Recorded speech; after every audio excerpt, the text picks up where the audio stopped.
एक वानर रस्ता क्रॉस करायला बाहेर निघाला गवतातून. अचानक त्याला दिसलं की अरे वाघ आहे समोर. तो एकदम असा स्टन झाला.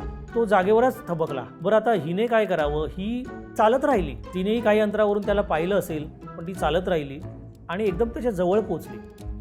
आता वानराने पळायला पाहिजे किंवा हिने वानर दिसल्यावर त्याच्यावर अटॅक करायला पाहिजे, दोन्हीपैकी काहीच झालेलं नाही. बरं, मग ही जवळ पोचल्यानंतर ही जागेवर उभी राहिली आणि वानरही जागेवर उभा आहे.